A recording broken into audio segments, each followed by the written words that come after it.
If you guys want to learn how to turn your Jordan 1 highs into Jordan 1 lows, then this video is for you. All right, I'm here at my favorite store, Undefeated. I'm looking for a couple of base shoes, Burgundy Metallic Jordan 1s, and they actually made it perfect. They're right here. These are perfect for what I need. Let's get some sizes. What up, John? What's going on, sir? How's it going, my dude? Good, man. Good, bro. Doing good. Need a couple sizes, 11 and 11 and a half. Got it? Okay, I got it. Please. 11 and a half. Perfect, dude. By the way, I heard you guys are getting the Undefeateds next year. Can you hold me down for 3 pairs? Text me. All right, I'll text you. As you can see, we got 2 pairs. One of them we're gonna turn into low tops. The other pair we're gonna age. Let's get back to the office. I'm back in the studio. I got both pairs of Metallic Burgundies ready to go. The idea for this project is to make one pair into low. The other pair, I'm gonna leave it as is. I'm also gonna age both of them. So at the end, I have a pack that consists of the Burgundy Metallic lows and highs that are aged. Let's get to work. First things first, I'm gonna take out the laces, take off the tongues on the pair that I'm gonna turn into low tops so I can modify it. Which ones am I turning into low tops?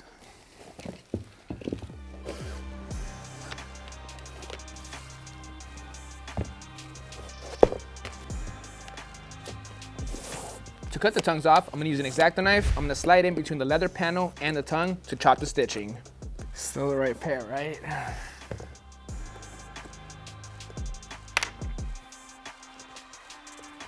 Tongues are off, now let's age the shoes. For this step, I'm gonna need a tank, water, and some coffee. Let's set it up. Water is all good to go. It's nice and hot thanks to the bucket heater. I'm gonna leave this inside so the water can stay nice and hot. Next, I'm gonna dump some coffee inside. The brand doesn't matter at all. I just grabbed some cheap stuff. I'm gonna dump a bunch inside, mix it all up. Afterwards, I'm gonna put the shoes inside.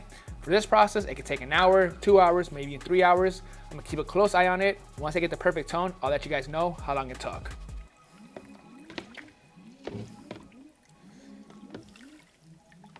On all the shoes, I put some rocks inside so they won't float up.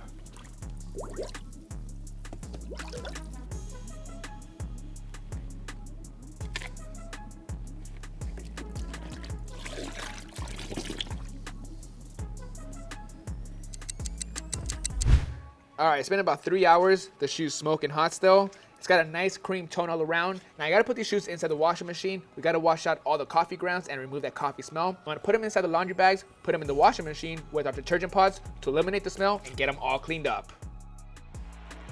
While the shoes were drying, I was shooting some hoops, not bothering the editing team at all.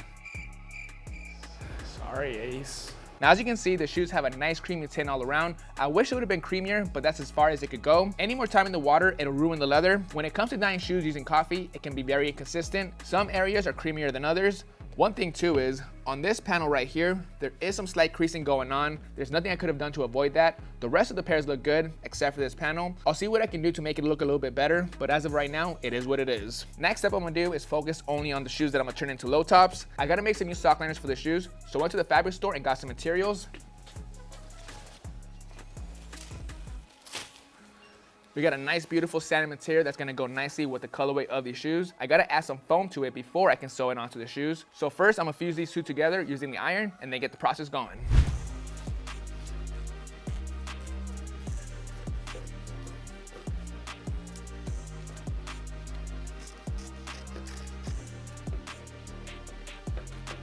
The foam that I'm using has an adhesive backing. I'm gonna paste some material over it, then with the iron, I'm gonna heat it up and it'll stick together.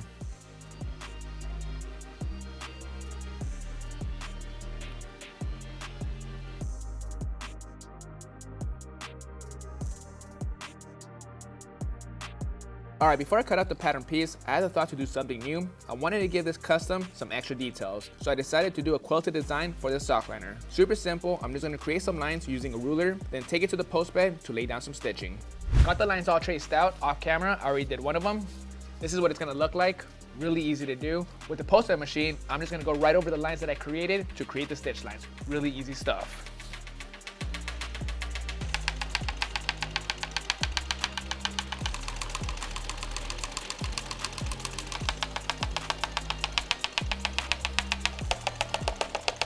Before I attach the new liner with the patcher, I got some parchment paper. I created a new pattern piece.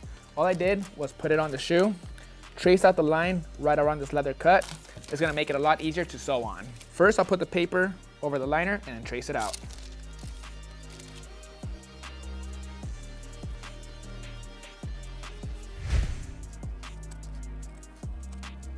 Sock liner is attached right now with these clamps. I'm gonna use a patcher to lock it in.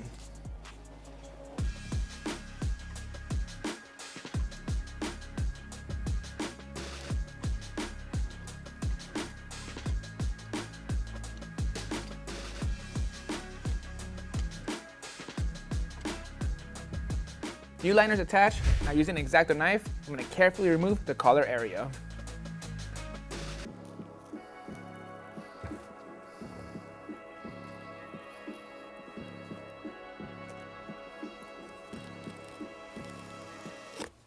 Top is cut off. Next step is to flip the sock liner over. I already laid down some glue all over the edges. I'm gonna heat it up and then carefully start flipping it over. For this part, I gotta take my time. I don't want it to get bunched up in areas. I'm gonna start right in the middle, then jump to the sides. I only apply glue to the edges. Once that's done, I'll lay down some glue all around. I still need to remove the stitching from the sole because once the sock liner is fully flipped over, I'm gonna go back, re-stitch it. That way the sock liner can be locked in with the stitching.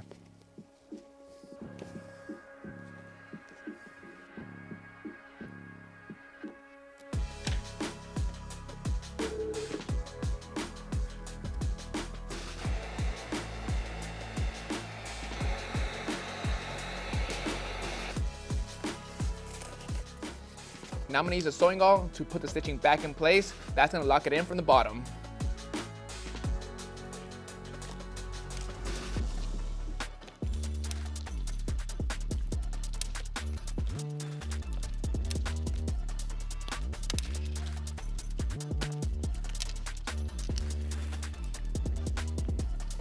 Stitching is complete on the midsoles. To complete the low top conversion, let's work on the tongues. Roughly, this is the height I want the tongues on both sneakers. I'm gonna grab a pen, mark it exactly where I want it. I'm gonna cut this much off, leave some space so I can sew it on with the patcher. Before I cut it, I'm gonna create a quick stitch line so it doesn't get undone.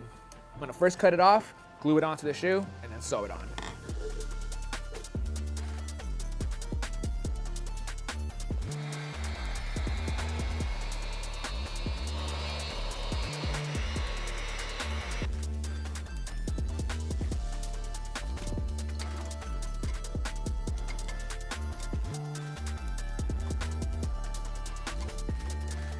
Sewing is finally complete. That took forever, but these are looking good so far. The hard part is out the way. Now we're gonna age the soles using Foxtrot sail marker. I always use this stuff. I'm gonna hit the entire outsole on all 4 shoes with a heavy coat. Let it sit for several hours. After that, I'm gonna use a rejuvenated wipe and wipe off the excess to get the perfect tone I want. The only thing I gotta do is watch out for the uppers.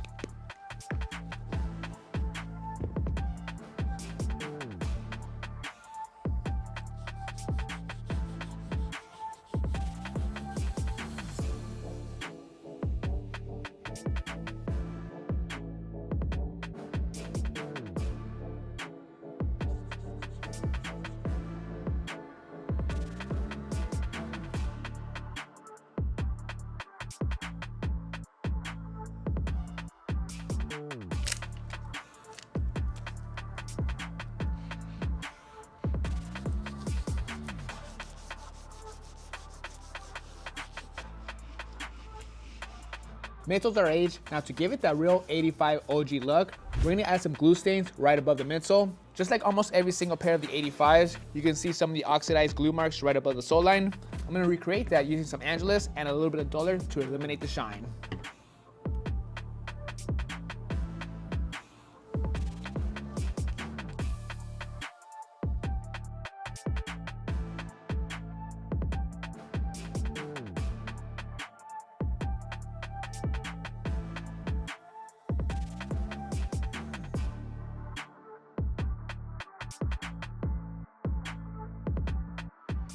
Aging is almost complete. Now we're on to the metallic areas like the swooshes. On almost every single 85 pair of metallics, all the metallic areas are cracking. It's a very fragile area. We're gonna try to replicate that using a sharp blade. It's gonna be a very time consuming and tedious process. I'm just gonna sit there and create a bunch of random lines. I'll look at a couple references to make sure I'm doing it on point. The only area I gotta stay away from is the stitching.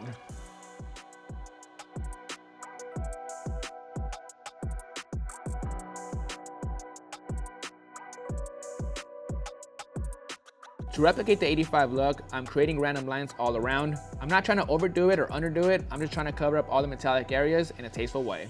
With the high top version, I also gotta do the collars. Once the cracks are all done, to give it that natural look, I'm gonna go in with some cream paint all over the metallic areas to really make it stand out.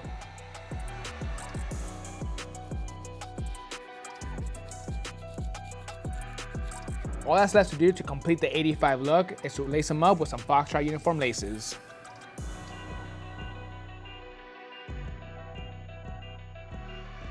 Alright guys, that's gonna bring us to an end on these custom burgundy metallic Jordan 1 highs and Jordan 1 lows. I love how these turned out. I worked with a lot of metallics in the past and these definitely have that look. As simple as this custom was, it took a long time to get it to this point. Starting with the Jordan 1 lows, doing the conversion from a high top to a low top is a straightforward process. However, if you want to do it right, it takes a long time. Same thing with the cracking on the metallic areas. Easy stuff, just grab an X-Acto and paint. However, if you want to do it right, make sure you look at a bunch of reference photos before you start cutting into the material. Besides the cracking, there was other details that I put into these shoes to make them look like 85s. For example, we reshaped the toe boxes using the shoe trees, as you can see, has a nice sleek look.